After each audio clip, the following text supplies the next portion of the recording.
día muy especial porque tenemos acá la presencia de Juan Francisco Villa para el lanzamiento de la segunda edición del libro La mente más brillante de Antioquia.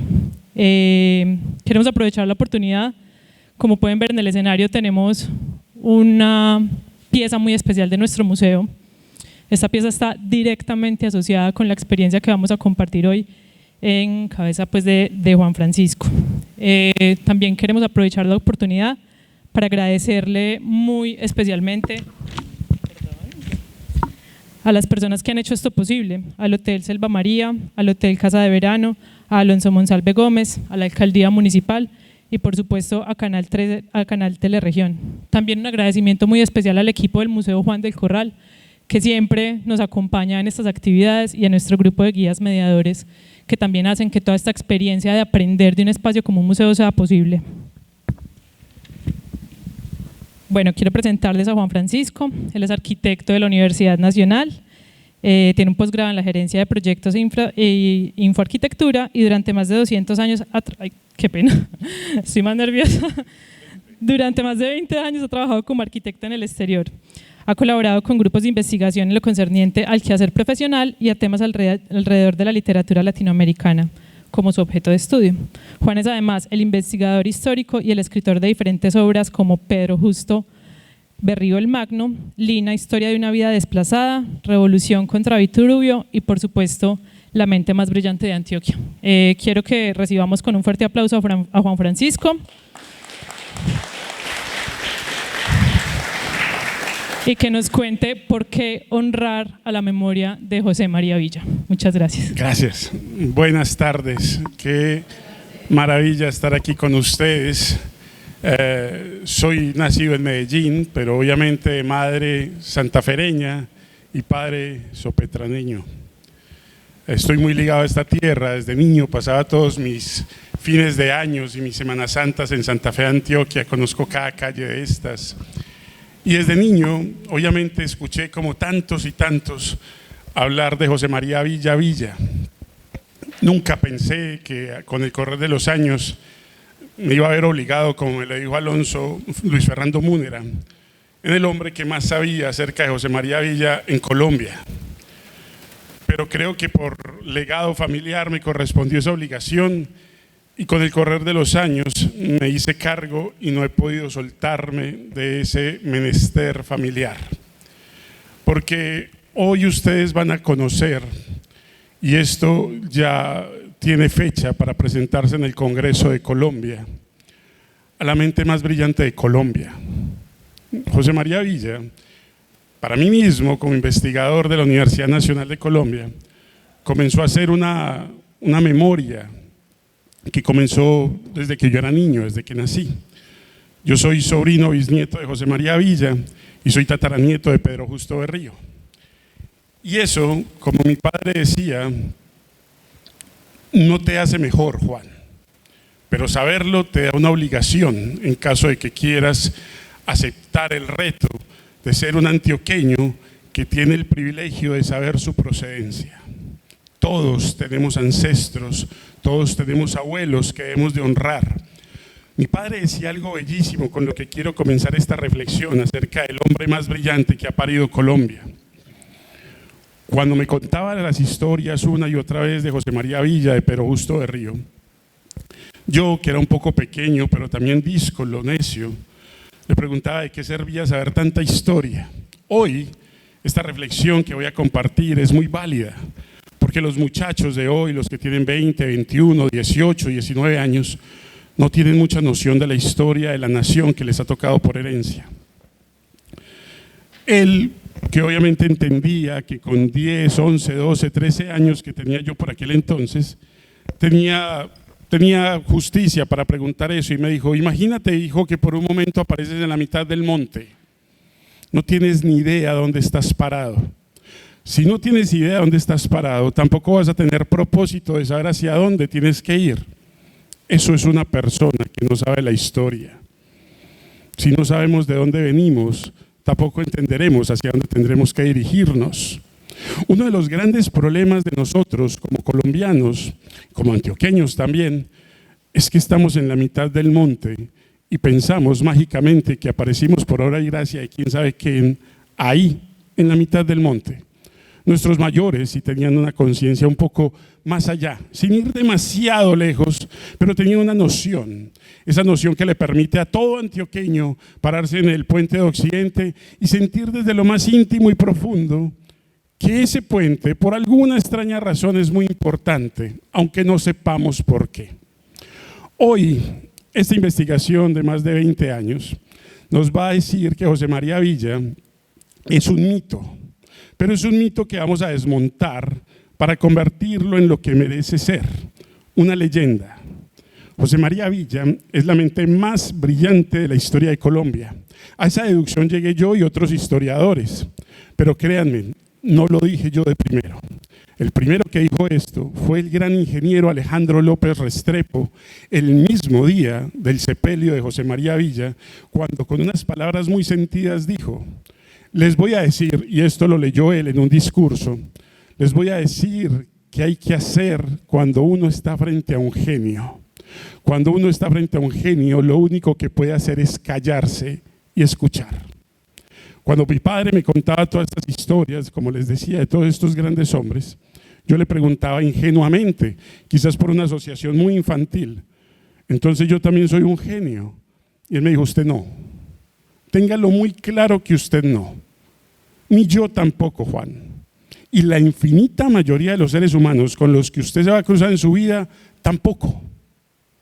La gran infinita mayoría de seres humanos con los que usted se va a cruzar en su vida, incluido usted, aspirarán a ser hombres brillantes, inteligentes y, lo mejor y más importante, buenos, bondadosos. Pero genios no. Genios es José María Villa. Y tú, Juan, que ahora eres un niño, lo vas a descubrir. Y cuando lo descubras, procura que no sea solo para ti. Por eso estamos hoy acá. En 1995, cuando era estudiante de la Universidad Nacional, se hizo una exposición de José María Villa de los 100 años del Puente de Occidente. Y recuerdo que era un santafereño quien estaba dirigiendo la exposición, el historiador J. Cano, Samuel J. Cano. Don Samuel estaba allá. Yo era estudiante de arquitectura y le pregunté: ¿dónde están los planos, señor Samuel? Y él me dijo: Juan, no hay una clara evidencia, se sabe que los hizo, pero no están. Y yo le decía: ¿pero cómo se puede hacer la exposición de un ingeniero, de un gran hombre como José María, si no hay planos? Y me dijo: ¿usted qué estudia? Yo, arquitectura. Y me dijo: entonces hágalos usted. Y me tomó 20 y pico de años hacerlos, y aquí están ya para todos. Vamos a comenzar este recorrido para que ustedes al final, cuando se levanten de esta silla, tengan muy claro por qué José María Villa es el hombre más brillante de la historia de Colombia. 2500 años tomó de historia la pirámide de Keops en el Cairo. Era la estructura más alta hecha por el ser humano. Fue roto su récord, tiene 147 metros. Ahí está el edificio Coltejer, porque el edificio Coltejer tiene 175 metros, como lo señalan las líneas rojas. Nos vamos a parar en la historia para que entendamos a qué dimensión estamos hablando de Villa. 2500 años, la estructura más grande hecha por el ser humano fue la pirámide de Keops en Egipto. En 1972, el edificio más alto de Medellín y uno de los más altos de Colombia, en ese momento el más alto, 175, la Torre Coltejer. En 1899, en la exposición de París, la estructura más grande hecha por el ser humano fue la Torre Eiffel, 300 metros. Era la exposición mundial donde se mostraban las bondades del acero y el concreto, pero la Torre Eiffel era las bondades del acero. Ojo, 4 años antes, eso que ven acostado raro entre la pirámide de Keops y la Torre Eiffel es el Puente de Occidente, solo que está visto desde arriba. El Puente de Occidente tiene 300 metros de longitud, metros más, metros menos, igual que Eiffel. Y fue el puente más grande del mundo hecho en madera, solo que en Antioquia no lo sabíamos y solo que en Colombia no lo sabíamos. Y eso se vino a saber solamente 4 años después de la muerte de Villa y quedó en el aire. Quedó como un pie de página de algunos libros que decían el 4.º puente más grande de Sudamérica. No, del mundo, perdón. No, el puente de Occidente tenía una categoría propia, en donde no entran sino los puentes de José María Villa y otros ingenieros. El puente de Occidente fue el puente más grande del planeta Tierra, hecho en madera. Cuando José María Villa lo hizo, vinieron ingenieros de muchas partes del mundo, mexicanos, argentinos, vinieron de estadounidenses. Incluso en documentos que encontramos está atada la visita de William Friendly Shunk, que era un ingeniero militar que estuvo en 1893 y dijo: aquí hay un hombre que parece con una barba como si fuera Moisés. Este hombre trabajó en el puente de Brooklyn y he de decir una cosa: es un matemático por sobre un ingeniero. Su matemática es más brillante que su ingeniería. Este hombre está haciendo un puente que está revolucionando el mundo. Ahora vamos a entender de la forma más simple por qué. José María Villa para poder lograr hacer lo que fue, era un hombre que manejaba 25 conocimientos. José María Villa era constructor, era músico, científico, ingeniero mecánico, profesor, era un polímata.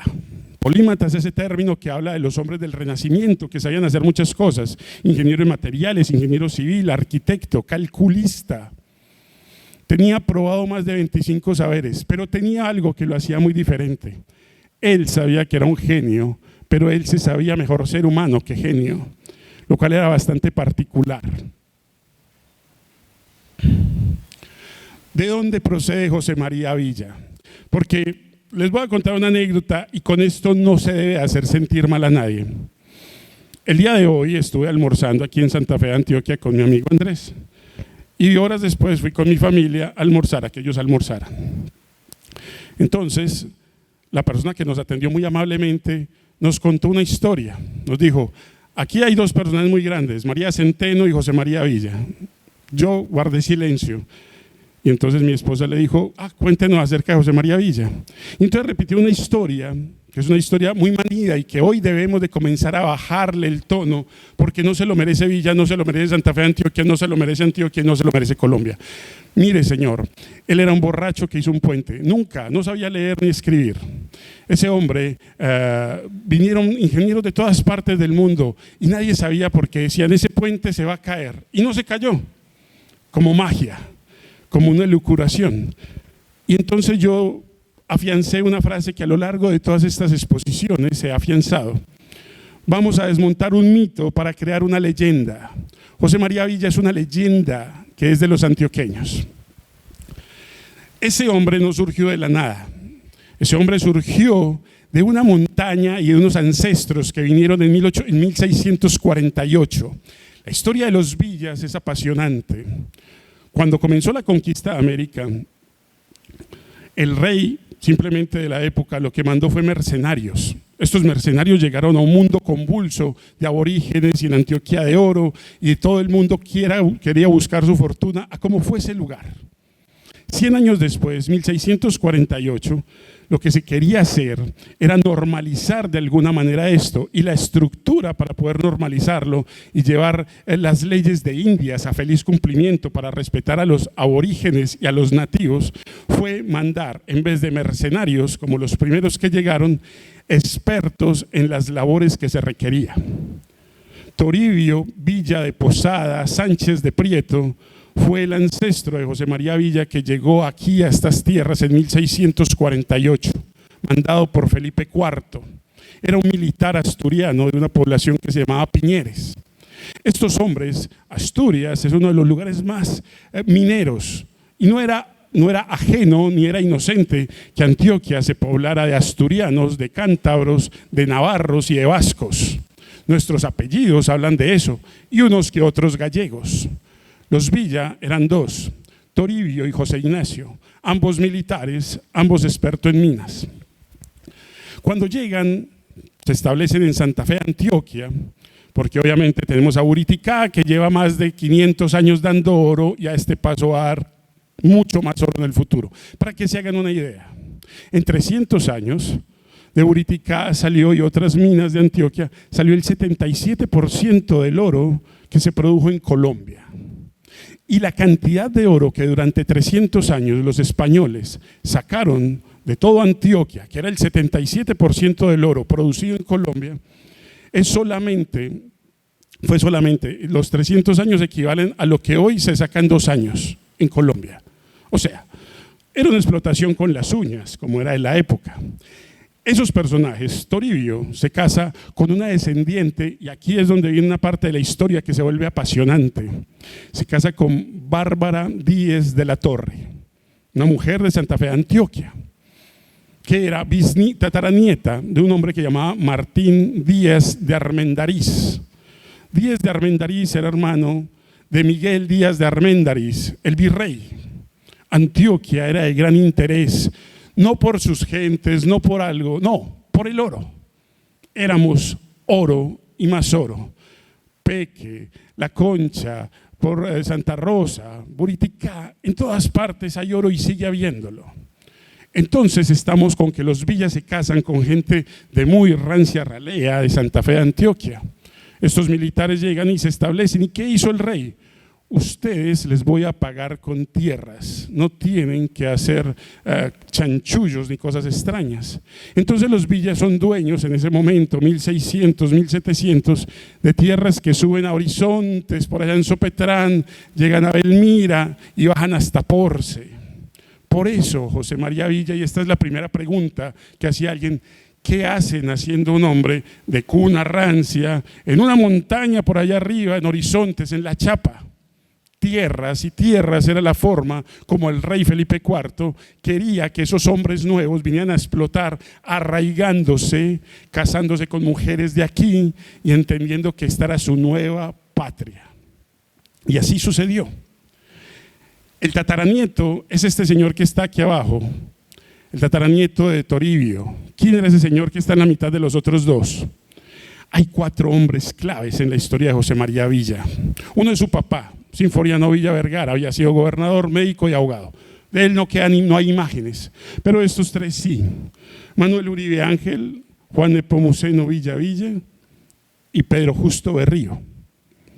¿Por qué me tocó a mí la historia de contar esta historia para ustedes y para todo el mundo? Pedro Justo es mi tatarabuelo, Juan Nepomuceno es mi tatarabuelo, y Manuel Uribe Ángel era primo de la esposa de Juan Nepomuceno.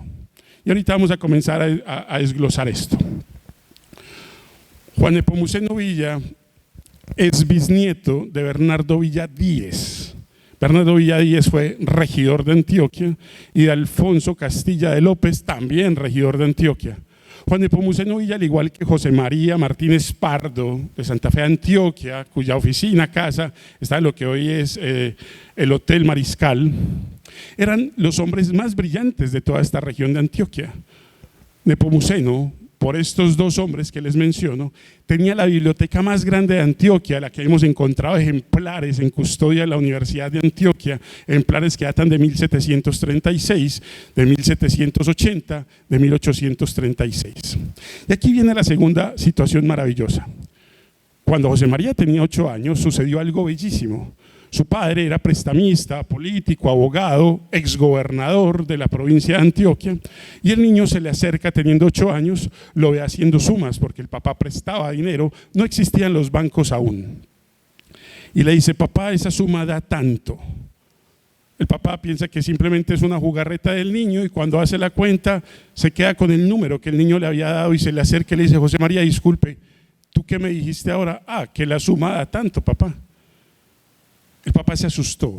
Estamos hablando de una época como 1857. No hay luz, no hay teléfono, no hay comunicaciones. Sinforiano, su padre, leía, pero no era un gran lector como Nepomuceno, que había estudiado en Francia, en los Estados Unidos, hablaba francés, hablaba inglés, tenía la biblioteca más grande, leía en francés las obras de Baruch Spinoza. Y entonces piensan que el niño está endemoniado. Van y consultan con Nepomuceno, que es el médico que está del lado del Cauca hacia allá, porque José María Martínez Pardo es el médico del Cauca para acá. Nepomuceno era el tío. Y le dice: pasa esto con el niño. Lo bajan de La Chapa, de la hacienda Siberia, y lo bajan hasta Sopetrán. Y entonces Nepomuceno dice: ningún endiablado. Tenemos un genio matemático. No entendían. Y entonces aquí viene la primera gran paradoja de esta historia, que es apasionante. Nepomuceno le dice a Antonina Villaleal, la mamá de José María y a Sinforiano: entréguenme al niño. El niño no se puede quedar allá. El niño es un genio. Y les dice algo que para la época era completamente revolucionario, y creería yo que un poco hoy también. Cuando hay un genio, no le pertenece a una familia, le pertenece a todos.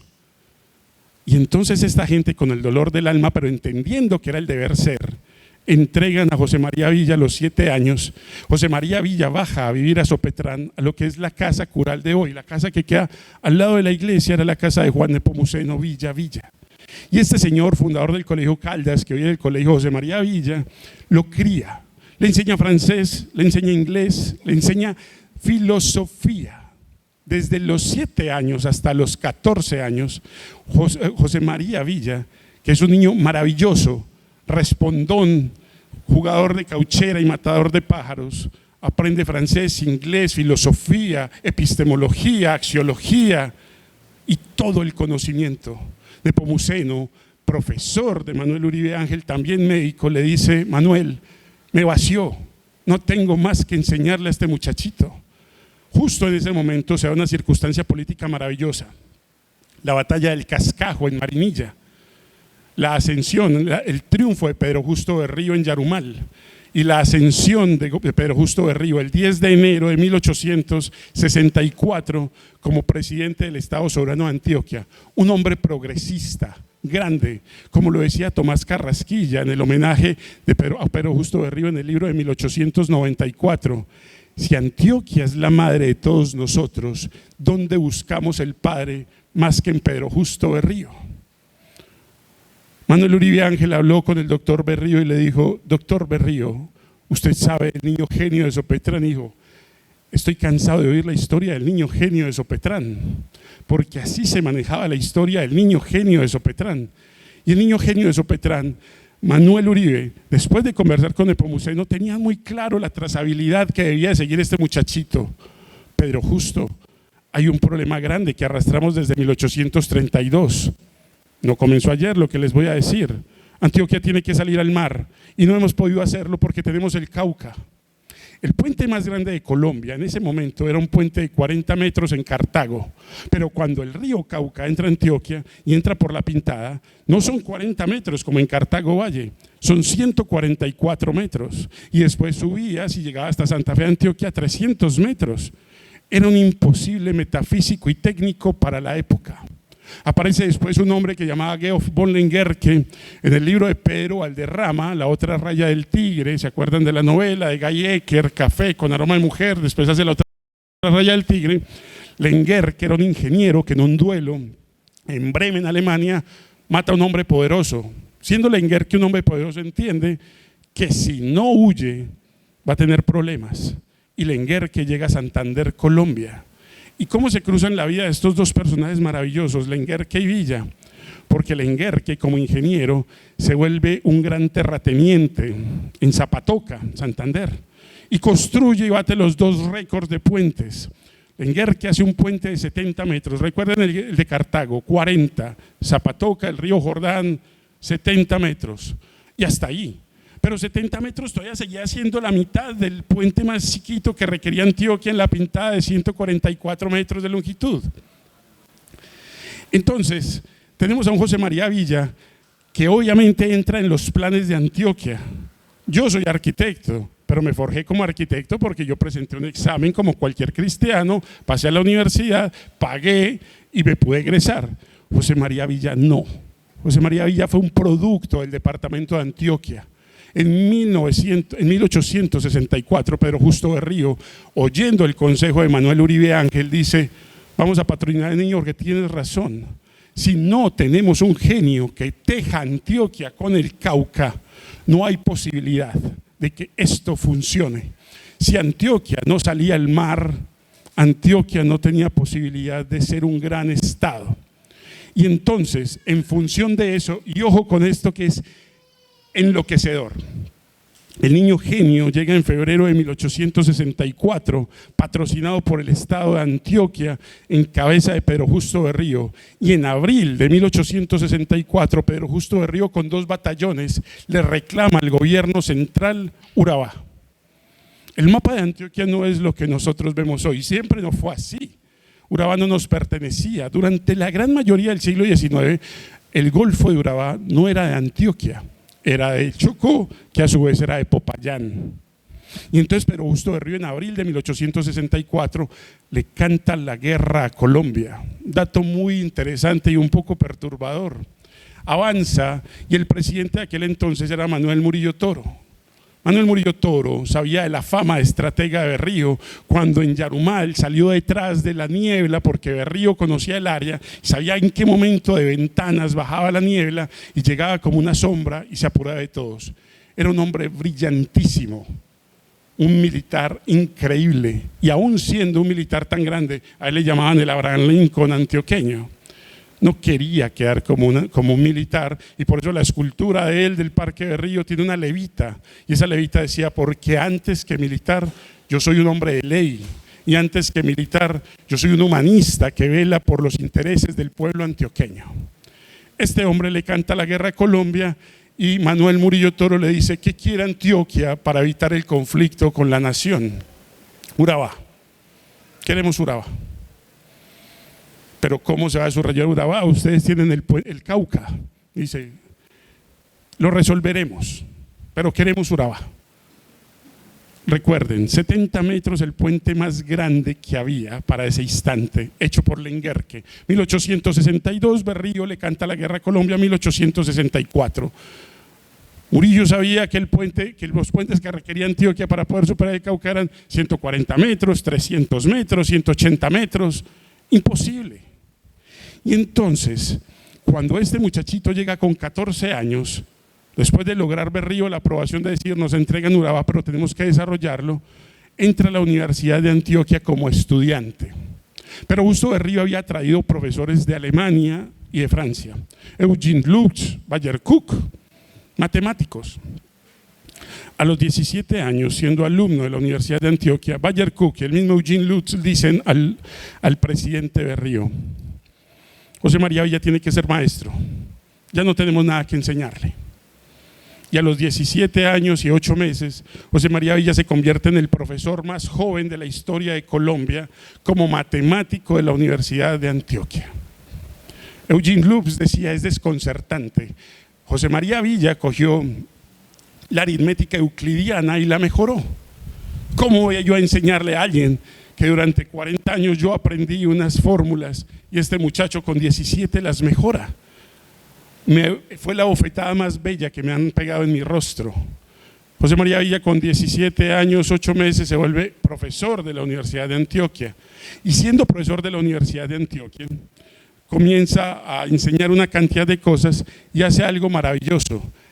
Monta diferentes departamentos e insiste en que Antioquia, así como en Bogotá en 1867, ya tenían la primera facultad de ingeniería. Antioquia la tiene que tener, y se vuelve cansino con el tema y redunda. Y entonces Pedro Justo Berrío, el 10 de febrero de 1874, lo nombra decano. El decano más joven de la historia de Colombia se llama José María Villa. 23 años. A los 23 años yo estaba dándome contra las paredes tratando de terminar arquitectura, y este tipo ya era decano de ingeniería, de la primera facultad de ingeniería de Antioquia y una de las primeras facultades de ingeniería de Colombia. Ahí comencé a comprender que lo que decía mi padre era cierto. Él era un genio. Yo, cuando mucho, aspiraba a ser inteligente. Y entonces sucede algo maravilloso. El primer plano de ordenamiento territorial que tiene la ciudad de Medellín lo hace José María Villa, siendo decano de la Universidad de Antioquia, y crea la primera planimetría de la ciudad de Medellín y comienza a organizarlo. En ese momento el plan de Berrío tenía que seguir. Este genio hasta ahora no le habían encontrado techo. Y entonces Pedro Justo Berrío deja una famosa beca para que José María Villa se vaya a los Estados Unidos a estudiar ingeniería mecánica a la primera facultad de ingeniería mecánica, no de los Estados Unidos, del mundo. José María Villa se va a el Instituto de Stevenson en Hoboken, New Jersey. Viaja con la beca de Antioquia. Cogía un ferry, vivía en Manhattan, un tiempo vivía allá, pero cuando vive en Manhattan pone de manifiesto que él a lo que fue a ver la construcción del puente más grande del mundo, Brooklyn. Entonces pasa algo increíble. En ese momento había un cazafortunas que iba por las mejores facultades cazando las mejores mentes. ¿Quién era ese hombre? Thomas Alva Edison. Thomas Alva Edison le hace el ofrecimiento a Villa, a Brown y a Fisher, que eran los 3 alumnos de Hawken con las mejores notas. En el libro está el Classroom de 1878, que tiene a los 26 alumnos del grupo donde José María Villa se gradúa, y todos son estadounidenses, y por allá dice José María Villa, Antioquia, Colombia. Pone los pelos de punta como escarfias ver que un colombianito, como pensarían ellos, como le decían los gringos, que le decían el montañero, porque José María Villa llegó con unas chancletas y tuvo que acostumbrarse a utilizar botas de invierno. Comienza a estudiar y entonces se da la famosa guerra en Colombia de las escuelas. Y la guerra de las escuelas entró en conflicto con la subvención que Villa recibía. Manuel Uribe viajó a los Estados Unidos para auxiliarlo y a decirle: se acabó el dinero, esto que te traigo es de mi bolsillo, pero tú no puedes declinar, José María, tú tienes que aprender a hacer puentes colgantes. Pero Justo Berrío para ese momento ya había muerto, murió de 48 años, muy joven, la misma edad que yo tengo, pero yo no aspiro a morirme todavía. Pero Justo Berrío no existía ya. Existía un hombre que se llamaba Pedro Uribe Restrepo como nuevo presidente de Antioquia. Pedro Uribe era liberal, José María Villa no se metía mucho en estos temas, pero digamos que toda esta clase como Berrío eran conservadores.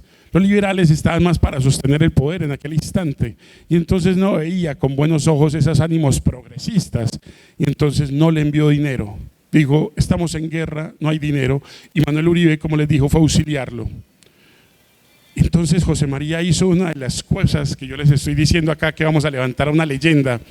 Se presentó ante los decanos de Stevens Institute en Hawken y les dijo: mi país está en guerra, ustedes lo saben, no puedo, no tengo los recursos para seguir estudiando, necesito que me permitan hacer exámenes supletorios. Necesito que los 2 años, 4 meses de estudio que me restan, me den 2, 3 meses para poder hacer los exámenes. Ni siquiera en los planes de Manuel Uribe estaba que José María intentara semejante afrenta.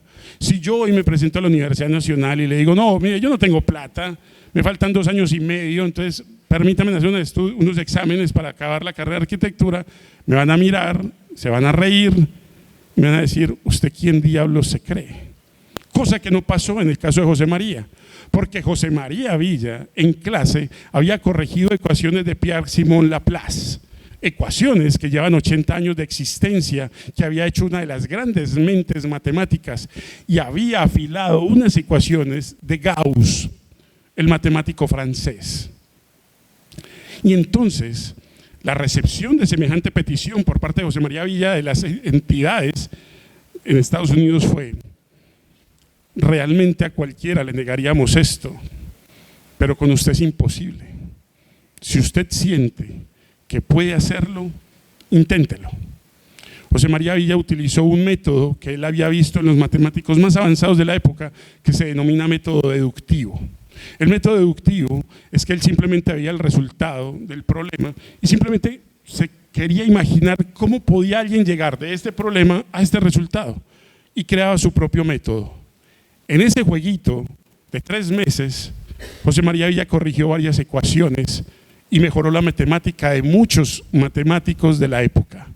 Cuando se gradúa, en el gran salón de Stevens Institute le dicen: usted no es un alumno, usted es un maestro. Y se gradúa en la mitad del tiempo que cualquier ingeniero. Comenzamos a mirar lo que hace un mito, una leyenda como José María Villa. Trabajó 6 meses en el puente de Brooklyn a cargo de John August Rulin Washington, hijo de August Rulin, el ingeniero más grande de la historia. Cuando comenzamos a entender por qué el puente de Brooklyn, dicho por varios ingenieros que vinieron a visitar la obra del puente de Occidente, no es más increíble que el puente de Occidente, y esto se los voy a explicar paso a paso de la forma más simple. Entiendan que cuando ven al puente de Occidente están viendo en matemática la obra más grande del siglo XIX en el mundo. Este es el puente de Brooklyn y este es el puente de Occidente. Este es chiquitita la torre del puente de Occidente frente al puente de Brooklyn. En el mundo, para ese instante, 1886, los puentes manejan una relación que se denominaba relación 10:1. Les voy a explicar. La relación 10:1 es que si yo tenía que saltar un hueco de 100 metros, la torre tenía que ser una décima parte, o sea, 10 metros. Esa relación de 10:1 me da una curva adecuada de catenaria, el cable que sostenía bien el puente. En el puente de Occidente eso no era posible, pero nunca nadie se había atrevido a cambiar la relación 10:1. Todos los puentes colgantes, los más grandes, los más pequeñitos que se habían hecho en el mundo, se habían hecho en relación 10:1. Pero ¿qué pasaba? Por eso está el dibujito al lado del puente de Occidente, de otro puente de Occidente que parece estirado. Si Villa hubiera hecho la relación 10:1 en el puente de Occidente, la torre hubiera tenido que ser de 30 metros y no de 11, como es. José María Villa sabía que él tenía todo en contra y nada a favor. Lo único, como muchas veces lo dijo, que tengo a mi favor es mi mente, la matemática que tenía.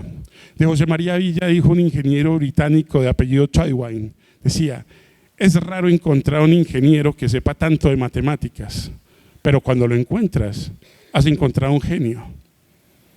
José María Villa cambió la matemática y entonces lo hizo en cosas tan simples como que cuando en los puentes de la época, ustedes ven el puente de Brooklyn, los cables del puente de Brooklyn bajan derechito hasta la pasarela, mientras que en el puente de Occidente no, bajan así, en diagonal.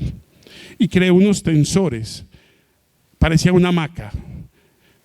Un ingeniero estadounidense, William Friendly Shonk, cuando lo visitó en 1893 decía: es tan sutil, parece un espagueti haciendo equilibrio en medio de un gran río. Es hermoso, es delicado, es elegante, no es la masa monstruosa de Brooklyn.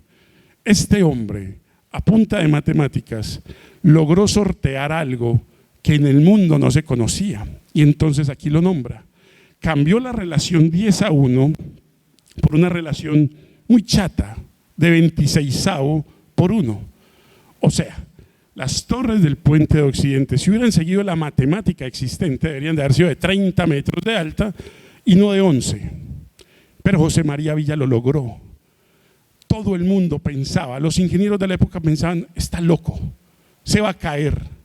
Y él sentía que no había por qué rebajarse al nivel de un ingeniero raso, que lo único que quería era demeritarlo. Pasa esto. Y entonces el maravilloso puente de Occidente, como les digo, aquí está. La relación tan diferente, 26:1 arriba, con la relación de Brooklyn de 10:1. Una gran mole. Piensen en la distancia desde la pasarela arriba y miren la sutileza y la elegancia. En la ingeniería de puentes no es como si fuera el carro más poderoso con el motor más grande. No, es la sutileza, como en la literatura. El tipo que es capaz con pocas palabras de decir grandes significados sin tener que utilizar palabras rebuscadas y conceptos muy arrebolados. En la gran ingeniería no hay barroquismo, en la gran ingeniería hay sutileza y elegancia. Y el puente de Occidente recibió las visitas de todo el mundo porque nadie creía que en el planeta Tierra hubiera un puente 26:1 y lo hizo un colombiano. Aquí está este cuadro maravilloso.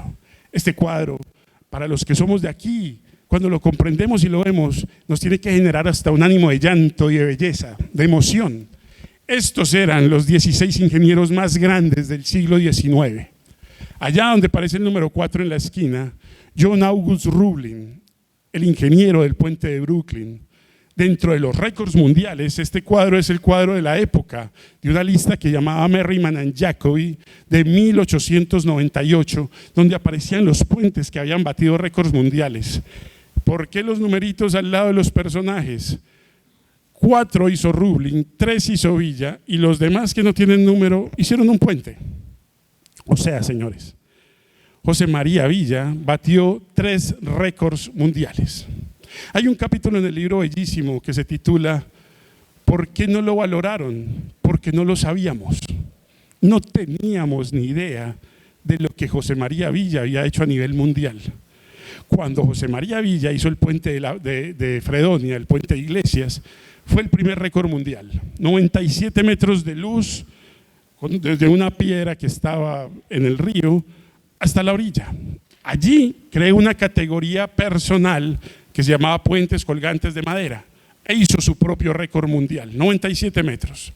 Unos pocos años después hizo el puente de la Pintada, batió su propio récord, nadie entraba en esa liga, 144 metros. Y cuando hizo el puente de Occidente, comenzaron los mitos en todas partes del mundo. Hay un puente en un lugar, Antioquia, Colombia, que tiene 300 metros y está hecho en madera. Eso habría algo muy importante. Les voy a explicar qué habría.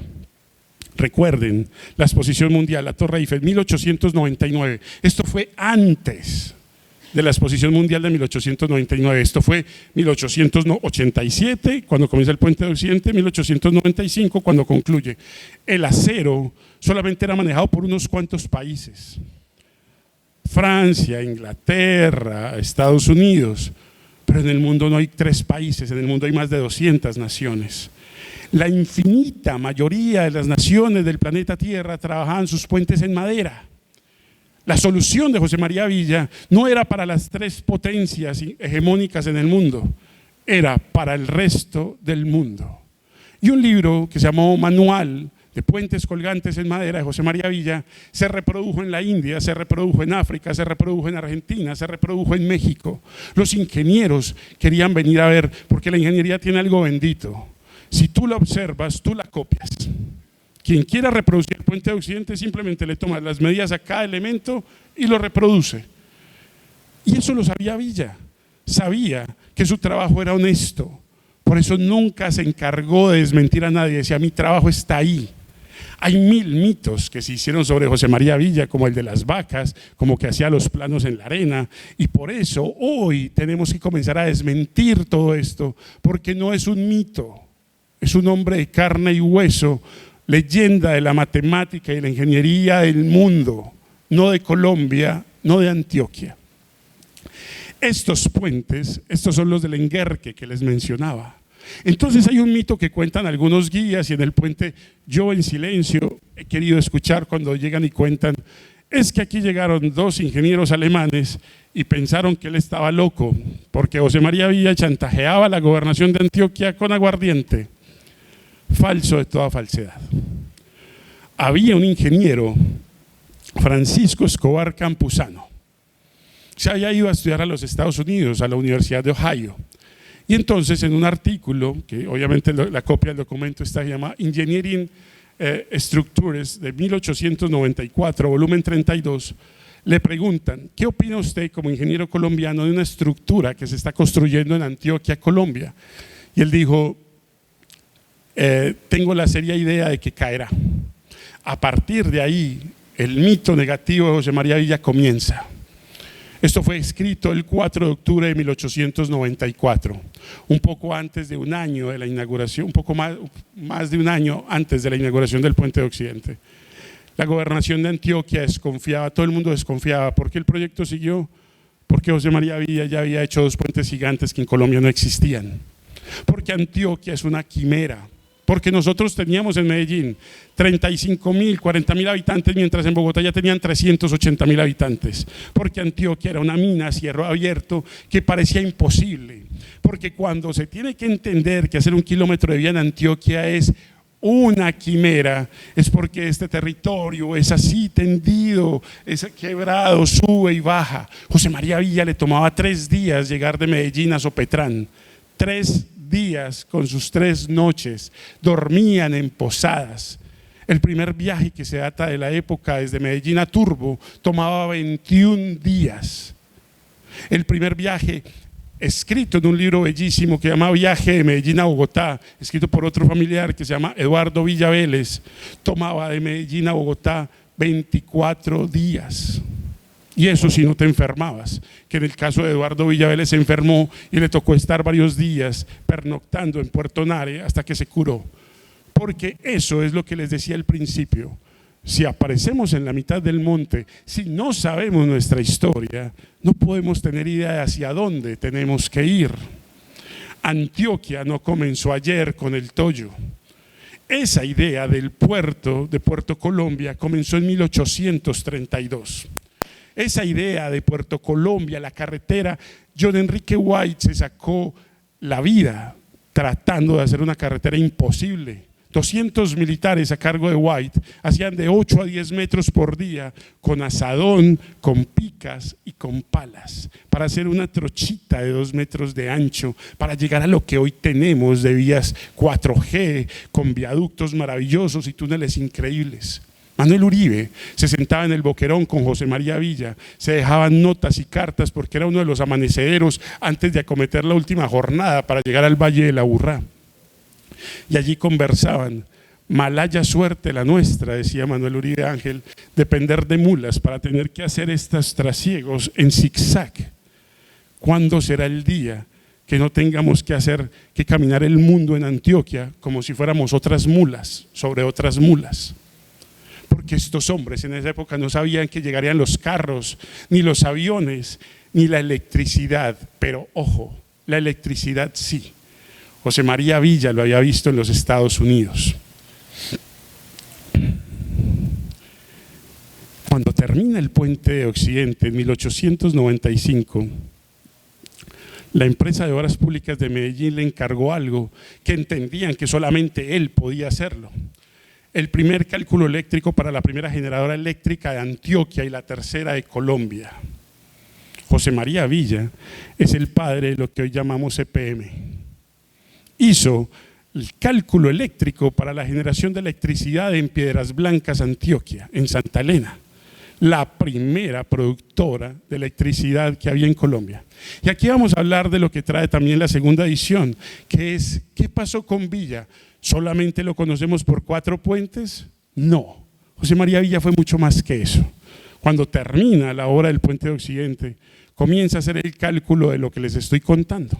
Y entonces esto fue la base para crear la generadora eléctrica de Piedras Blancas. Y entonces en julio de 1898 se inaugura el primer alumbrado eléctrico que hoy nos es tan familiar aquí en Antioquia, en el Parque Bolívar, en Medellín. Y hay una anécdota bellísima que la contaba el abuelo Roberto, que estaba allí muy chiquitín.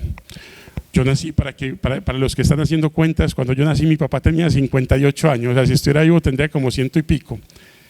Y Roberto también tuvo a Jaime un poquito tardío. Roberto Villa tenía 10 años cuando estaba con José María Villa en 1898 en el Parque Bolívar. Y entonces contaba el abuelo Roberto que José María, que tenía esa presencia tan fuerte, 1,86 de estatura en un mundo de pequeñitos, porque así eran todos estos Villas, desde Toribio y José Ignacio, y así le tocó a uno también lidiar con un cuerpo más bien aparatoso, estaba ahí. Entonces contaba Roberto que estaba el Bobo Marañas, que después el folclore lo convirtió en Cosiaca. Y entonces Marañas quería hablar y nadie lo quería dejar hablar porque era un evento social muy grande, señoras de sociedad, niños y todo eso, y ustedes hoy me van a permitir una licencia, y la licencia es que yo pueda contar con palabras, puntos y comas lo que Marañas dijo. No lo querían dejar hablar porque el bobo era bastante grosero e impertinente.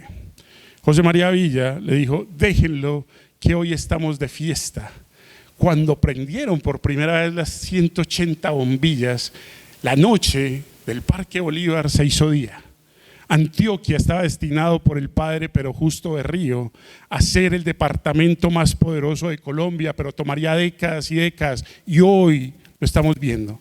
Pero en este momento era la ruptura de un paradigma.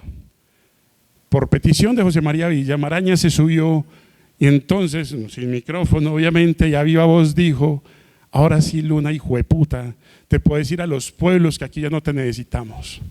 Y la gente gritó de alegría, pero también de risa, porque este bobo, con palabras un poquito desobligantes, dijo lo que todo el mundo en el fondo estaba pensando. La luz eléctrica parecía un sueño. Antioquia fue el tercer lugar de Colombia que la produjo, después de Bogotá, después de Bucaramanga, y obviamente sería el cuarto si contamos a Panamá, que todavía hacía parte de Colombia. José María Villa sabía que el departamento más atrasado podía llegar a ser el más potente, y entonces comenzó a construir, a diseñar en 1908 lo que sería el primer mercado de Antioquia. Su diseño fue acogido por Coroliano Amador y después ese mercado fue hecho por una empresa de Bogotá. Estamos hablando de un Villa ingeniero eléctrico, calculista de materiales, porque déjenme decirles algo. Como arquitecto yo he construido edificios, pero yo levanto el teléfono y le pido a Argos el cemento. No, José María Villa hacía en sitio con calicanto los bloques de arcilla con los que se hizo el puente de Occidente. José María Villa, y esto es algo bellísimo, produjo esto. Estas máquinas estuvieron en las manos de él. Estas máquinas, los ingenieros de la SAI, que son grandes ingenieros, dicen, todavía no entendemos cómo las hizo. Y en Estados Unidos descubrimos que esto fue una versión mejorada de las máquinas que utilizaron en Brooklyn para entorchar todos los alambres que cubren y para encarrilar el tendido de alambres que cruzan el puente de lado a lado. El puente de Occidente es una maravilla de la ingeniería. Parte de la investigación lo que está buscando es, desde 1978 es patrimonio nacional, pero el puente de Occidente, que era algo que los colombianos no sabíamos, debe de ser patrimonio de la humanidad, porque fue un récord mundial. Todo paradigma de la tecnología humana tiene que ocupar el lugar de un patrimonio de la humanidad, cumple todos los requisitos. Aquí, a unos kilómetros, tenemos un salto tecnológico de la humanidad, que estamos acostumbrados a verlo como nos vemos las manos, pero es algo tan grande que nos supera a todos en capacidad y en imaginación. Aquí está, Santa Elena, el diseño que se llevó a cabo de la plaza de mercado. La iluminación en 1898.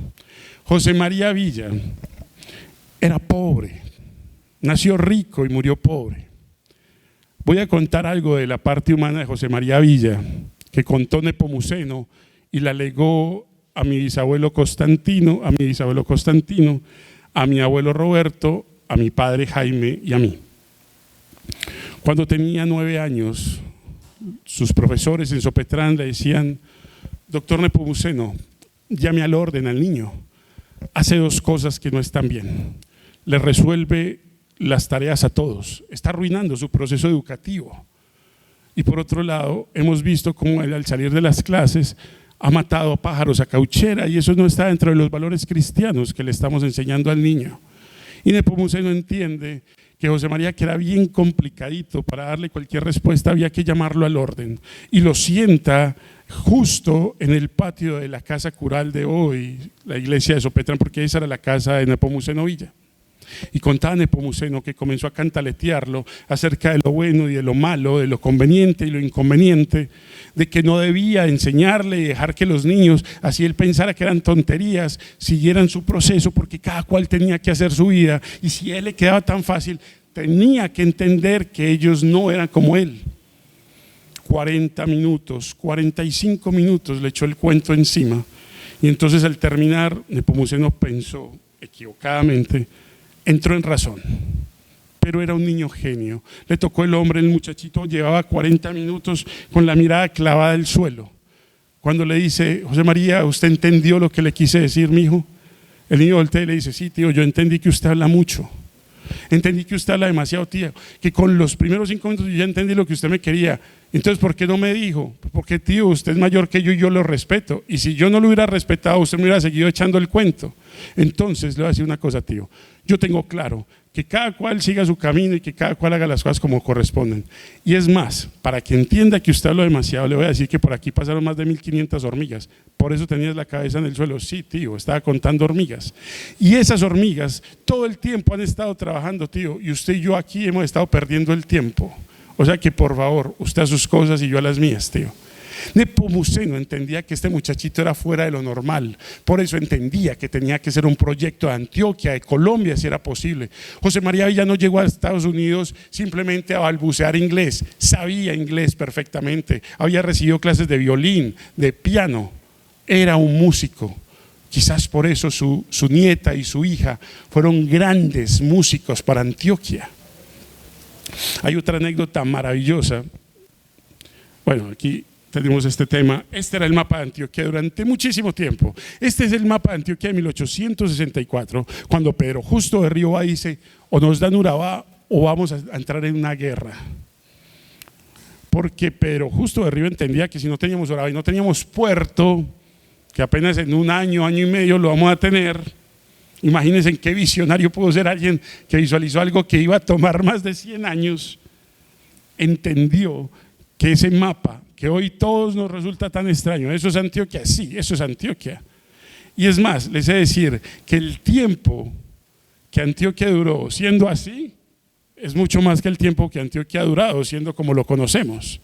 La gran Antioquia que nosotros conocemos es una quimera. Eso es parte de entender la historia, de comprender que las calles, los edificios, los hospitales, las escuelas, todas las infraestructuras de las que hoy nosotros gozamos no comenzaron ayer. Este pueblo es testigo de que los siglos y el trabajo denodado de generación tras generación es lo que posibilita que hoy los hijos del siglo XXI de Antioquia gocemos de algo que esta gente ni siquiera en sus locos sueños pudo haber avisorado. Pásala. Sigue. Esto es como para toda la recreación de los planos de los puentes de Villa, lo que permiten a futuro, es algo que estaba discutiendo yo en 1995 con Samuel J. Cano. ¿Cómo es posible, don Samuel, que la mente más brillante no tenga un museo? No hay información, mijo, me dijo, hay que realizarla. La información hoy está. Parte de lo que ha tratado esta investigación de más de 20 años, desde 1995 hasta el día de hoy, ha sido que José María Villa, como me lo dijo un niño no hace mucho tiempo en una exposición que se hizo en el Carmen de Viboral, me dijera: don Juan, ¿le puedo decir algo? Y yo: claro, Sebastián, dime. Yo ya entendí que no quiero ser como Pablo Escobar, sino como José María Villa. En esto se sintetiza de dónde los antioqueños estamos bebiendo nuestros referentes. El 4 de diciembre del año pasado estuve en Teleantioquia haciendo una nota acerca de José María Villa. Había recién salido el gobernador Aníbal Gaviria. Creo que él se enteró de lo que yo dije ahí, pero mi intención era hacerlo. Le dije: hace 2 días Colombia entero estaba rememorando la muerte de Pablo Escobar y hoy estoy yo solo rememorando la muerte de José María Villa, 4 de diciembre. ¿De dónde estamos bebiendo nuestros referentes? Y le dije a Felipe Aramburo, el presentador en ese momento de Teleantioquia, le dije: Felipe, si no sabemos dónde estamos parados, ¿cómo diablos sabemos hacia dónde tenemos que coger? Y ese es mi llamado en todo esto. Si no sabemos dónde estamos parados, ¿cómo diablos sabemos hacia dónde Antioquia tiene que tirar? Los intereses de los empresarios, muy válidos, está bien, casi que operan como el faro del que Antioquia se ha pegado para decir: hacia allá, vamos a producir. Pero hay algo más intangible que nos construye verdaderamente como antioqueños. No podemos seguir pensando que Antioquia es Coltejer, o que Antioquia es la vieja gloria del Atlético Nacional, o que Antioquia es… ¿Antioquia es qué? Antioquia somos nosotros, que somos unos seres humanos que estamos construidos sobre la memoria de personas que durante siglos y siglos construyeron este territorio, este pueblo, esta cultura, este abolengo, esta historia para nosotros. Y avancemos. Estando un poco enfermo y había subido una recaída muy dura yendo por San Jerónimo, José María Villa entendió que él ya no podía seguir haciendo obras. Su mujer, Rosita Villa Navarro, le dijo: ¿cuánto más le vas a entregar a Antioquia? El puente de Pescadero Ituango lo hizo casi que con su propio bolsillo. De hecho, en Ituango lo quieren mucho, la memoria de él es muy recordada porque el puente de Ituango tiene una historia detrás increíble. Y esta historia la contó Marco Fidel Suárez.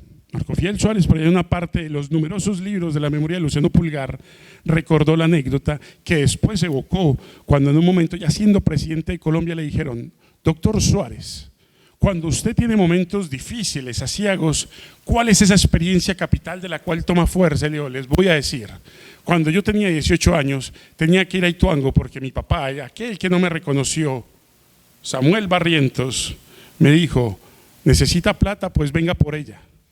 Pero el viejo me hizo eso porque sabía que para llegar a Ituango había que cruzar el Cauca. Y ojo, el Cauca en Santa Fe de Antioquia tiene 300 metros, pero en Ituango, y por eso existe Ituango, se cierra en una boca de 52 metros. Imagínense lo que eso significa. Era un embudo que quien caía ahí aparecía o muerto flotando en Puerto Valdivia o quedaba bajo una piedra y jamás era encontrado. Con esta historia le fueron amenizando el recorrido que Marco Fidel Suárez tenía que hacer desde Medellín hasta Pescadero. Y entonces allí, por lo turbulento del río, no existía barca cautiva como la había en Santa Fe de Antioquia antes de los puentes. No, un tronco de balso, porque las barcas siempre se volteaban. Era indefectible, no funcionaba. La fuerza del río ahí era tanta que las barcas se volteaban. Y Ituango pasaban sobre un tronco de balso. Y entonces el cuento era, decían los hombres que iban hacia allá, y él era un muchacho de 18 años, decían: es que la posibilidad de voltearse el tronco también es muy alta, obvio más baja que la de la barca, pero es imposible. Y se amarraban los pobres con lazos de ese tronco de balso que flotaba como flota el balso. Y Marco Fidel contaba a aquel periodista que lo estaba entrevistando en Bogotá, siendo ya un presidente y un hombre viejo, y decía: yo tenía miedo, claro que tenía miedo, pero mis ganas de estudiar eran tan grandes que después pensé: diablos, yo arriesgué mi vida solo para buscar que mi papá me reconociera dándome algo de dinero y seguir con mi vida. A él lo fortalecía esta historia. Y entonces cuenta Marco Fidel Suárez que cuando se suben al tronco, las piernas le eran de trapo. Y decía Marco Fidel: y para mi maldita desgracia ese tronco se volteó con nosotros encima. Y la única razón por la que yo encuentro que yo me salvé es por 3 razones. Porque tenía 18 años, porque era pobre y tenía una ambición desmedida, y porque yo tenía que ser presidente de Colombia. Pero ahora bien, decía Marco Fidel Suárez, como gran prosista que era, menos de 15 años después, apareció el hombre más brillante de Colombia y tendió un puente ahí. Mala suerte que no lo había hecho antes, cuando yo tuve que pasar por ahí. Pero les digo una cosa, me alegra que José María Villa sea el hombre que más vidas haya salvado en Antioquia. Hace unas exposiciones atrás, una señora se me acercó y me dijo: ya entendí por qué diablos mi papá siempre decía lo mismo. Yo le pregunté: ¿qué decía tu papá? Que yo le debía la vida mía a José María Villa. Y yo: explícame. Es que mi mamá era de Jericó y mi papá de Río Negro. La construcción del territorio antioqueño no existiría sin José María Villa. Antioquia tenía la cicatriz más potente que pudiera haber en Colombia, el encañonado río Cauca. Como decía Alejandro López Restrepo, que aparece en el libro y no son palabras mías, pero les juro que yo antes de investigar eso y darme cuenta lo había dicho. Pero cuando lo encontré que 100 años atrás lo había hecho Alejandro López Restrepo, sentí una emoción tan grande. Dijo: José María Villa tejió Antioquia con acero, con cables, con mulas y con arrieros. Este territorio tiene a un hermano putativo, a un hermano mayor. El padre es Pedro Justo de Río y el guía es José María Villa. Este hombre, esta pintura, la pueden encontrar en el museo, en la librería de don Alonso Salazar, en el hotel. Está casi que accesible, de Monsalve. Sí, tienes toda la razón. Y vamos a terminar o avanzar ya al final. Bueno, esta imagen, estos son recortes de prensa a lo largo de la historia. Los 11 paisas, fue una publicación bellísima que sacó El Tiempo, donde decían quiénes son los 11 hombres más importantes de la historia de Antioquia. Y entonces destacaban a poetas, destacaban, por ejemplo, a Fernando González, el filósofo, a Débora Arango, destacaban a un hombre como Botero, destacaban a una empresa como EPM y destacaban a Villa. Y de Villa decía, pero este onceavo, y lo ponen de último y lo subrayan y dicen, pero este onceavo es un paradigma, porque pudo haber sido 20 cosas diferentes, pero parece ser el paisa más importante de la historia, aunque parece que los paisas no lo sepan. Y entonces, esta imagen de José María Villa fue hecha por un laboratorio de inteligencia artificial de la Universidad Pontificia Bolivariana. Cogieron la antropometría de todos los cuadros y lo volvieron números, el tamaño de su boca, el tamaño de su nariz, el tamaño de sus ojos, el tamaño de su cráneo, y produjeron para la obra Memorias de un genio un José María Villa de 30 y algo de años aproximadamente. Una imagen bellísima que nos muestra cómo era la fisionomía del genio, cómo era ese personaje maravilloso que incluso, y ahorita esta fue la anécdota que se me perdió, murió pobre. En 1911, el presidente Carlos R. Restrepo le ofreció ser el ministro de Obras Públicas.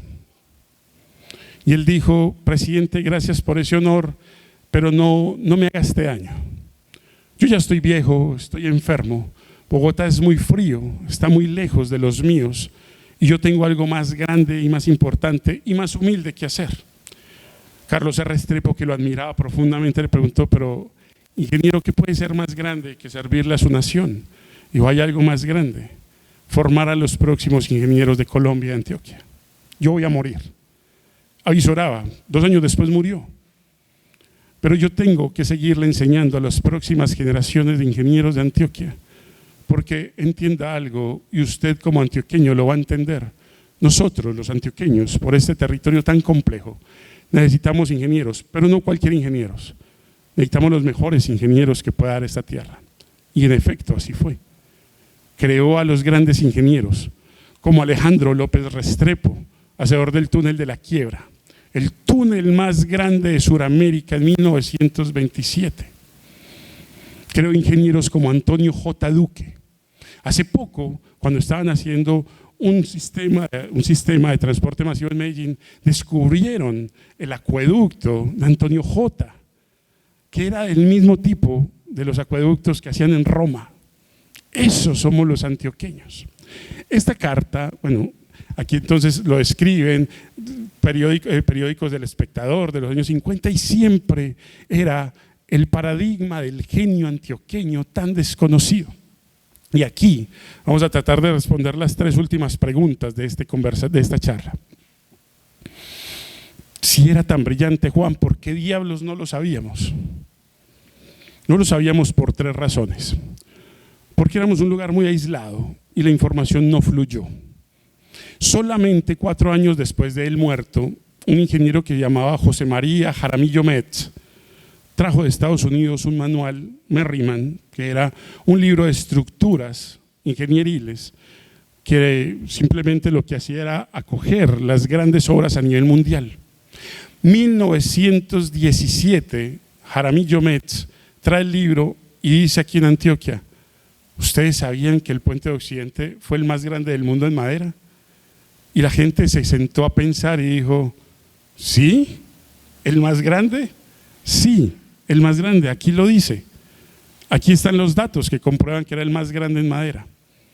Y Jaramillo Metz le faltó decir que el de la Pintada y el de Fredonia estaban también ahí, porque Jaramillo Metz solamente pudo conseguir una edición de 1909 y no consiguió la edición de 1898 que mencionaba a los otros que ya habían salido de la lista por el advenimiento de obras más grandes. Y entonces las paradojas antioqueñas es que el hombre que denigró de Villa y hizo que se crearan todos los falsos cuentos acerca de que hacía los planos en la arena y todo esto, ese mismo año, cuando trajo Jaramillo Metz el libro, fue nombrado vicerrector de la Escuela Nacional de Minas. El hombre que denigró de Villa, Francisco Escobar Campuzano. Y entonces queda esta idea. José María Villa era un genio y Colombia no lo sabía. Sí lo sabían unos cuantos. Una carta de Antonio J. Duque de 1896 fue tan emocionante cuando encontramos este documento. Decía, tomar la imagen de José María Villa va a ser como exponer, recuerden que la fotografía era muy incipiente en aquel entonces, y una cámara fotográfica que había aquí, había una que tenía el tamaño de un Volkswagen. O sea, tomar una fotografía en aquel entonces no era como lo que hacemos hoy, que nos tomamos selfies como queramos. Y la persona, todas las fotos de esa época, la gente quedaba seria y quedaba en posiciones muy cómodas, porque nadie podía reírse, porque había que posar más o menos 15, 20, 30 minutos, entonces nadie podía sostener la risa 30 minutos y por eso todos quedaban con la cara que podían sostener. Entonces Antonio J. lo que dice, siendo ingeniero, dice: la imagen de José María Villa será como las fotos, necesitará muchísimo tiempo para que comprendamos la dimensión de este hombre, pero se los voy a decir, a pesar de que de pronto yo hoy no sea comprendido y no sea entendido en las palabras que quiero decir. José María Villa es la mente más brillante de Colombia, pero no lo vamos a entender ahora.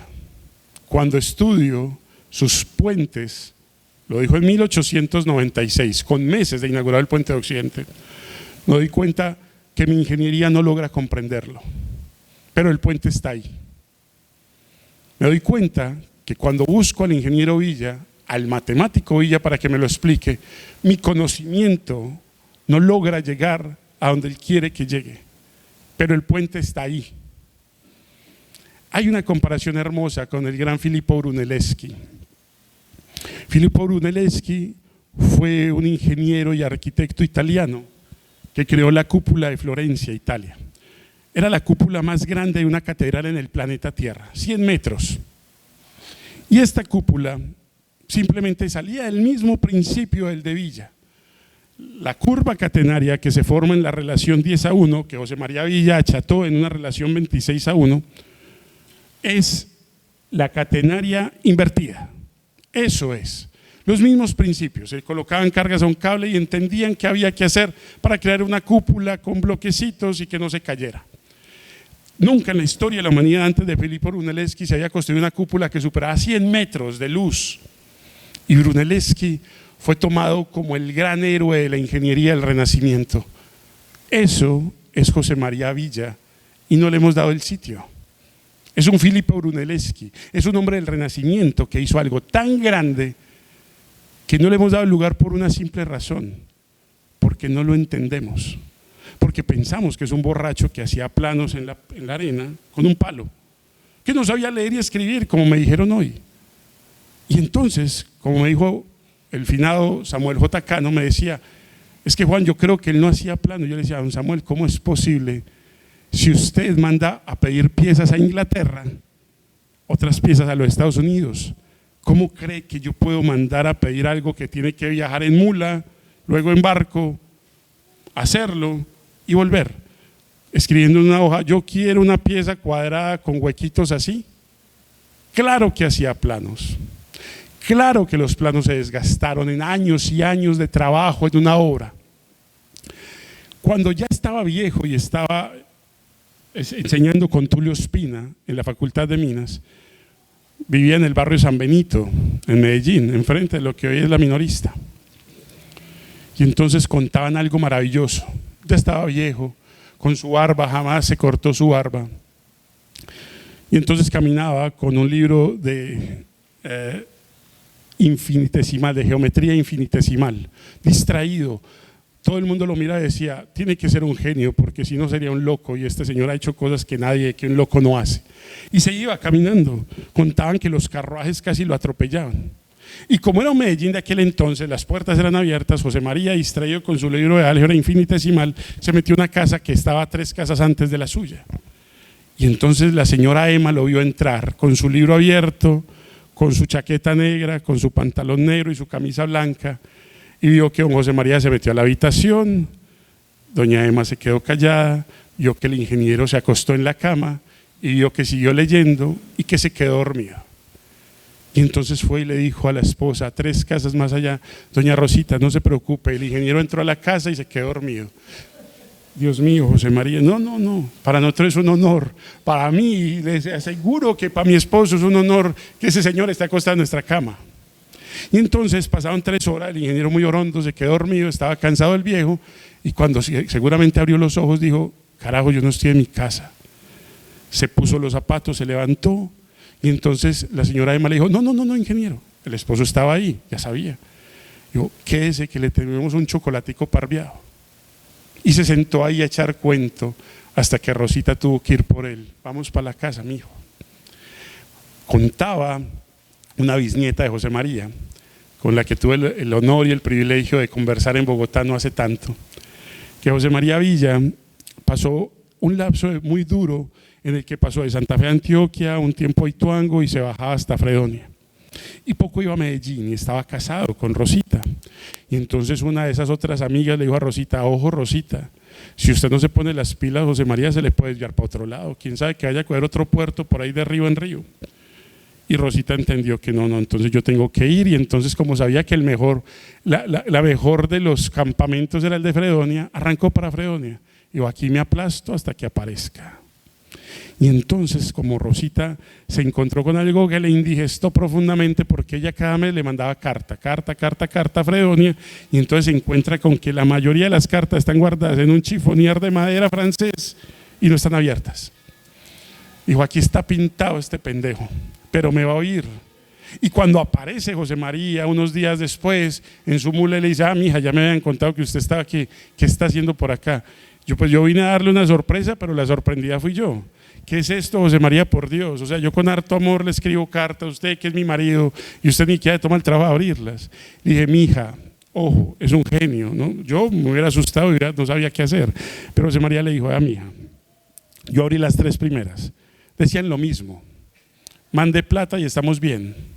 Y entonces entendí que yo no tenía por qué ponerme a gastar mi tiempo precioso en saber algo que afortunadamente era tan positivo como que usted y mis niñas estén bien. Y entonces me apresuraba a mandar plata, que era lo que finalmente usted necesitaba, ¿no? Y la mujer se queda diciendo, usted no tiene remedio, José María. Usted no sabe uno si no lo respeta a uno, o se está burlando, le está enseñando algo. Y la otra anécdota es porque cuando él ya estaba muy enfermo, ojo, él no solamente hizo los 4 puentes sobre el Cauca, hizo un puente llamado San Jorge, que bajaba de Yarumal a Pescadero, hizo el puente de piedras yendo hacia Jericó. Ayudó a muchos diseños que obviamente existen todavía y fueron transformados en puentes metálicos. Antioquia tiene 7 pasos: Cáceres, Puerto Valdivia, Ituango, Pescadero, Ituango, Santa Fe, Antioquia, Bolombolo, Fredonia y La Pintada. De esos 7 pasos, que aún hoy, 100 y pico de años después, son los mismos que pasan a la troncal 25, que es la que va hasta la costa atlántica, José María construyó 4 y ayudó a diseñar 3. ¿Quién los construyó? Sus alumnos. Alumnos como Juan de Dios Higuita, que fue el que después hizo el puente real, el puente amarillo. Y ahí está. Y entonces José María Villa simplemente contaban que cuando estaba ya muy viejo, la gente a la Facultad de Minas se iba a hacer fila, porque el viejo decía, les voy a enseñar a hacer los cálculos de resistencia. Y entonces, muy a propósito y en contra de la lógica de cualquiera, se salía del tablero y seguía copiando. Y entonces pensaban que estaba loco o que estaba distraído. Y los alumnos le decían, ingeniero, le acabó el tablero. Yo, mientras a usted no le acabe la capacidad de ponerme atención, estamos muy bien. Y los alumnos se dan cuenta que él no hacía eso porque estuviera distraído, no porque quería ponerlos a ellos en sintonía. ¿Qué va a hacer? Hacía los exámenes de cargas y se llenaba el salón de gente, profesores, el decano, Tulio Ospina, Mariano Ospina. Estaban allí observando. Cuando él hacía los cálculos decía 1 onza más y el cable revienta. Y todos decían, esto es imposible, si lo logra. Y tal cual, se cuenta que jamás falló un cálculo de materiales. Sus ecuaciones son celebradas a nivel mundial como uno de los grandes precursores de la ingeniería y la matemática de estructuras. Aquí está la frase, vamos a leerla. La exactitud del biógrafo debe ser como la del aparato fotográfico, que no da ni quita a la imagen del modelo en la biografía. El exceso de luces es apoteosis y la intensidad de sombras y diatribas. La historia general, que suaviza los tonos del retrato y aumenta sus proporciones, dará a la posteridad la figura de José María Villa como uno de los más notables iniciadores de nuestro progreso material. sin más testimonio que las matemáticas curvas de sus alambres, sustrayendo víctimas del indomable Cauca. Medellín, 1896. Es bello. Antonio J. Estamos frente a la mente más brillante de Colombia y quiero compartir algo para terminar. Estuvimos en la Feria del Libro, estamos invitados con la obra también a la Feria de Costa Rica y de Panamá. La embajadora, la esposa del embajador de Costa Rica, de Colombia en Costa Rica, estaba presente, una mujer bogotana, y entonces me dice algo maravilloso, me dice: yo siempre como mujer de Bogotá he admirado a los paisas, y así como usted contó en la exposición, Juan, que los paisas van y miran el puente de Occidente y no saben por qué, pero saben que es grandioso, y usted ya nos lo dejó claro por qué es tan grandioso. Ahora yo tengo claro por qué los paisas son tan tremendos, tan berracos, tan echados para adelante y tan orgullo de Colombia. Porque ustedes no han tenido un departamento de parto fácil. Su parto ha sido muy difícil y sin embargo ustedes con generosidad lo doblegaron para que un día como hoy, que tenemos crisis en Colombia de electricidad, Antioquia aporte el 55% de la electricidad de Colombia. Y con generosidad nos ceden para que no nos quedemos a oscuras, así como José María Villa le dio luz a Colombia.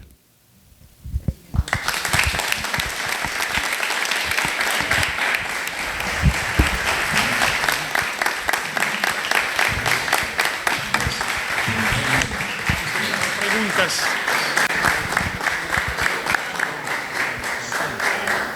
Vamos a poner esto. En la contraportada del libro, sí. Es que esto es algo que si no lo hago no me lo perdono yo mismo. Cuando estábamos en la edición del libro y se salió el machote, esto es una anécdota, dices que es que no soy yo, ni es usted, ni es José María, como me lo dijo uno de los mejores escritores de Colombia, Juan José Hoyos. Premio Simón Bolívar a toda una vida, premio Germán Arciniegas. Él se encontró el machote en la imprenta Gramata, que es de donde salió esta segunda edición. Me contó el editor Andrés Vázquez que cuando lo vio lloró, porque él participó con Pilar Lozano en el libro del violinista de los puentes colgantes.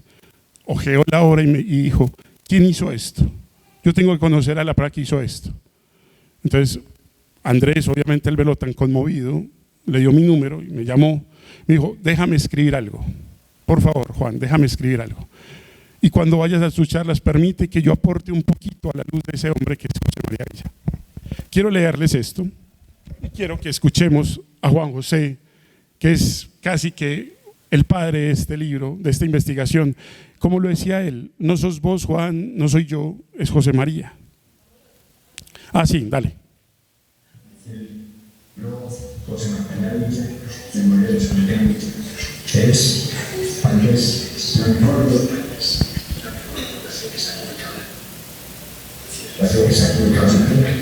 sobre la línea de este gran vendedor de restauración. Es una etapa sobre todo debido a recuerdos familiares de la vida y la obra.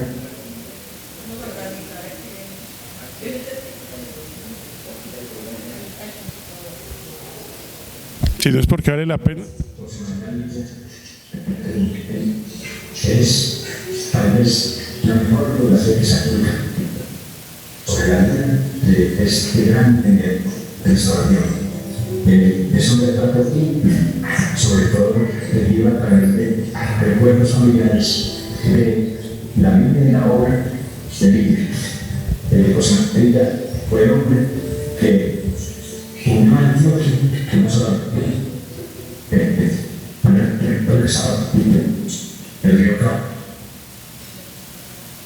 Yo les leo, para llamarla así. Creo que junto con Pedro Justo Berrío y uno o dos hombres más. Es uno de los arquitectos que más ha contribuido a la construcción de esto que llamamos Antioquia, que todavía no sabemos bien qué es, porque ha influido de tal manera en Colombia que, por ejemplo, todo el occidente de Colombia se desarrolló en buena parte a partir de la labor minera, agrícola, industrial de los antioqueños. Yo deseo que este libro tenga una larga vida y miles de lectores, porque se lo merece.